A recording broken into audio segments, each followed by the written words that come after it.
Si Freya ay anak ng isang CEO. Nag-aral siya sa abroad at kinahiligan ng passion nito pagdating sa pagluluto. Pagkatapos ng kanyang graduation, ay marami siyang naging plano para sa bubuksan niyang business. Ito ay isang restaurant. Mula sa iba't ibang bansa manggagaling ang kanyang mga recipe at ang kanyang mga sangkap. At karamihan dito ay galing naman sa Pilipinas. Congrats, Freya! You did it well! Successful ang opening ng restaurant mo abroad. Saad ng isang kababayan niya abroad. Salamat, kabayan. Oo nga, sobrang taas ng sales. Kahit kaka-open pa lang. Hoping for the continuous increase of sales. Masayang sagot ni Freya. Oo, at kapag stable na dito abroad, sana makapag-open ka rin sa Pilipinas. Alam mo naman, mahilig din ang mga Pinoy sa mga bagong flavors ng pagkain. Dagdag pa nito. Plano ko na nga yan, kabayan eh. Don't worry. Once na magtuloy-tuloy na to, mag-o-open ako sa Pilipinas. Patok na patok abroad ang restaurant niya. At pati ang mga taga-ibang bansa ay dinadayo na siya dahil sikat na sikat. Ma'am, out of stock na po yung ibang menu. Paalala ng staff niya na Pilipino din. Ah, sige, mag-order na ako ulit. Sagot ni Freya. Lumaki pa ng lumaki ang profit ni Freya. Marami na rin siyang nabigyan ng trabaho na kapwa Pilipino niya. Ni hindi madamot si Freya dahil kasabay ng pagkita niya ay ang pagtulong sa mga bata na nasa pangangalaga ng mga madre. Sister, don't worry, the next time I visit here, I'll buy more toys for the kids. Oh, and by the way, here's the money to cover for their school needs. Sabay abot ni Freya ng sobre. Okay, thank you very much, Freya. You're so kind-hearted. We pray for your safety and God will guide you as always. Kaagad namang nagpaalam si Freya kay sister dahil sa marami pang bagong menu ang aayusin. Dahil nagbabalak na siyang mag-expand para ma-accommodate ang iba pang mga customers niya. Ma'am, mas malaki na po ang space natin ngayon ah. Mas maganda po at marami ding customer ang makakapasok. Ani ng kanyang staff. Oo, para mas malaking kikitain tayo at makakapagbigay ulit tayo ng trabaho sa kapwa Pilipino natin. Masayang sagot ni Freya. Ilang buwan pa ang lumipas, ay umabot na ng milyon ang kinikita ni Freya. Kaya't nagdesisyon na siyang mag-open ng isa pang restaurant sa Pilipinas. Bumili na muna siya ng ticket pa uwi upang makauwi muna siya sa kanyang pamilya na matagal na niyang hindi nakakasama. Oh, welcome back to the Philippines. Saad ni Freya sa kanyang sarili. Hindi na siya nagpasundo dahil alam niyang busy din ang daddy niya dahil isa itong CEO ng kumpanya. Pagdating naman niya sa bahay, ay sinalubong siya ni Yaya Melda, ang babaeng bata pa lamang ay nag-aalaga na sa kanya. Iha, dumating ka na pala. Kumusta ka na? Pangungumusta agad nito. Kaagad namang niyapos ni Freya si Yaya Melda. Nanay Melda, I miss you po. Okay naman po ako. Kayo po, kumusta na? Okay lang din anak. Naging matagal na nga lang tahimik. Wala ka kasi eh. Sagot ni Aling Melda. Si Dad po, kumusta Nanay Melda? Naku, ayun. Busy pa din sa trabaho. Bahay trabaho lang naman yung daddy mo. Sagot ni Yaya Melda. Walang nagbago. Workaholic pa rin pala si Dad. Yaya, maiba tayo. Nagluto ka na ba? Gutom na ako eh. At saka miss ko na yung mga luto mo nung bata pa ako. Sabay sabi ni Freya. Oo anak, nagluto ako. Alam kong padating ka na, kaya lahat ng paborito mo ay niluto ko. Halika, tikman mo na. Ang sarap ng adobo mo, Yaya. Saka itong buttered shrimp. Mukhang mapaparami ako ng kain ito. Wala munang diet. Talagang nakakagutom. Saad ni Freya na noon ay gutom na. Habang kumakain si Freya, ay nagkukwentuhan naman din sila ni Yaya Melda. Freya, ano naman ang pinagkakaabalahan mo sa abroad? Naku Yaya, alam mo bang may sarili na akong business doon? Restaurant po yun. At wala pang 1 taon, kumita na po ng malaki. Pagyayabang ni Fia.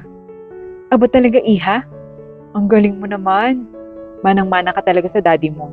Magaling kayo pagdating sa business. Ani Yaya Melda. Naku, oo nga po Yaya. Kaya nga po ako umuwi. Bala ko po kasing mag-open din ng restaurant dito. Magiging second branch na po ng business ko. Pero need ko pong tumingin muna ng mga spot kung saan maraming tao para madaling makita ang business ko. Aba oo iha, marami dito. Yan ang gusto ng mga kabataan ngayon, yung mga kakaibang pagkain. Ani Yaya Melda. Kaya nga Yaya, baka mamaya umalis po ako. Titingin muna po ako ng space para sa negosyo ko. Hindi din po kasi pwedeng magtagal ako dito. Kailangan din kasi ako abroad ng mga staff ko. Ani Fria. Babalik ka pa rin pala doon. Sa bagay nga, dapat pala, bago ka umalis ng Pilipinas, masimula na yung pagtatayo ng negosyo mo. Opo, Yaya. Ganun nga po yung plano ko. Pagkatapos niyang kumain, ay nagpahinga lamang ng kaunti bago dumalaw sa opisina ng daddy niya. Ni walang nakakakilala talaga sa kanya. Kaya pagdating niya sa lobby ng building ng daddy niya, ay tinanong pa siya kung may appointment. Ma'am, may appointment po ba kayo kay Mr. Salvacion? Tanong nito. Miss, wala eh. Pakisabi si Fria. Sagot niya. Umalis naman ang staff at sinabi ang pangalan niya. Ma'am, pasok na po kayo. Ani staff. Thank you. Daddy! I miss you so much. Kumusta naman ang daddy ko? Anak, I miss you too. Aba, mukhang namamayat ka. Kumakain ka ba doon? Yes naman, Daddy. At kung hindi mo pa nababalitaan, ay successful ang business ko abroad na restaurant. Wow! Good job, anak! That's my girl. Sabay yapos sa anak niya. Siyempre, Dad, ako pa ba? Pasensya ka na, anak. Hindi kita nasundo eh. Ayaw mo naman kasing pasundo na lang kita sa driver. Okay lang, Dad. I know naman na busy ka rin. At saka, I'm a very independent woman. Natatawang sagot ni Sia. Ikaw talaga, iha? Natatawa rin naman ang sagot ng daddy niya. Oh, what's your plan, anak? At napauwi ka dito sa Pinas? Tanong ng daddy niya. Kasi Dad, mag-o-open ako ng second branch ko dito sa Pilipinas. Wow! That's a great idea, anak. Maganda yan. Opo, Dad. Kasi, talagang pumatok abroad yung negosyo ko. Within 6 months, ROI na. At would you believe, kumita na ako ng $1 million, Dad. O di ba bongga? And lahat ng staff ko, Pilipino, para magkaroon din sila ng trabaho. Wow! I like what I'm hearing, anak. Napakahusay mo. Alam mo, susuportahan kita palagi. Dapat pala, nakapag-umpisa ka na. Sayang oras, anak. Opo, Dad. Hanap muna po ako ng location dito. Lumipas ang ilang araw, ay nakahanap na ng pwesto si Sia. Kaagad niyang pinisimula ng pagpapagawa ng construction sa pwesto niya. Kapareho ng disenyo nito ang branch niya sa abroad. Ilang buwan lamang si Fria sa Pilipinas at bumalik na muna sa abroad dahil sa unang branch niya dito. Ma'am, kumusta po kayo? Nakabalik na po pala kayo. Bati ng staff niya. Okay naman, and ongoing na ang branch natin sa Pilipinas. Bumalik lang ako ulit para naman kumustahin yung branch natin dito. Kumusta ang sales? Okay ba? Pangangamusta ni Fria. Naku ma'am, all clear po. Walang problema. Mataas ang sales natin at ilan buwan pong wala kayo dito ay continue pa rin po sa pagtaas ng benta. Kaya wala na po kayong dapat ipag-alala ma'am. Yun ang gusto ko sa inyo. Don't worry. Magpapadeliver ako ng lunch natin today. And half day lang muna tayo. Mag-rest muna kayo. Bukas na lang tayo ulit mag-open. Ani Fria. Naku, thank you ma'am. Ang swerte talaga namin sa iyo, ma'am. Masayang sagot ng staff niya. Hindi naman nagtagal si Freya sa abroad dahil bumalik din ito ng Pilipinas para sa pag-o-open ng kanyang pangalawang restaurant. At pinangalanan niya itong Freya's Restaurant. Ang assistant niya ang mga nag-hire ng staff ng business niya, kaya't wala ni isa sa mga ito ang nakakakilala sa kanya. Pagdating niya sa Pinas, ay agad siyang dumalaw sa location ng restaurant niya. Nagkunwari pa nga siyang hindi taga dito. Naka-short at naka-tsinelas lamang siya nang pumasok. Napansin niyang tinitingnan siya ng guard habang papasok sa loob. Ngunit hindi naman niya binigyang pansin ito. Nakita ni Freya na maganda at maayos ang dining. Ganoon din, mabango sa loob. At maraming tao ang nandun. Tinignan na niya ang menu upang umorder. At napansin niyang matataas pala ang presyo ng mga ito. Pa-order na siya nang bigla siyang nilapitan ng gwardya at tinanong, "Ma'am, excuse me po, masyado pong expensive ang mga pagkain dito at baka hindi niyo po mababayaran. Lumabas na lang po kayo ng tahimik." Ani guard.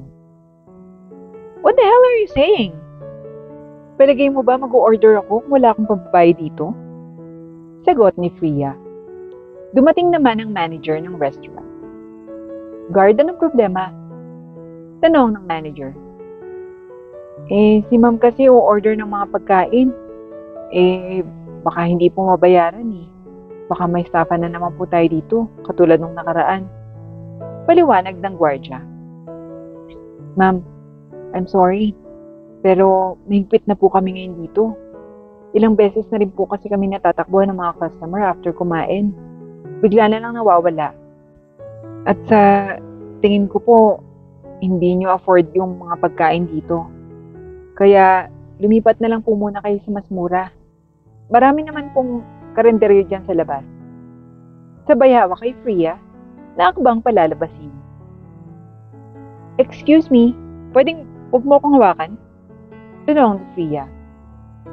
"Hindi niyo ba ako nakikilala?" "Teka, tatawagan ko lang ang assistant ko ha." Ani Freya. Kaagad naman niyang tinawagan ng assistant niya na siyang nag-hire sa mga staff niya dito sa bagong branch niya ng Ria's Restaurant. "Hello? Pumunta ka dito sa branch, ngayon na." Galit na sabi ni Freya. Kaagad namang dumating ang assistant niya at pinati pa ito ng guard. "Good morning po, ma'am." "Ma'am, pasensya na po kayo. Na-traffic lang po ako. Nakabalik na po pala kayo sa Pilipinas." Sagot ng kanyang assistant. "Yes, andito na ako. Alam mo bang pinapalabas ako ng mga staff at guard na hinire mo na yan? Dahil lang sa nakasimple akong pananamit at itsura kong mahirap, ay hindi ko raw kaya magbayad ng pagkain. May gano'n na palang policy ngayon. Kung ganyan din pala, I want you to fire every one of them. Kaya ko silang palitan lahat."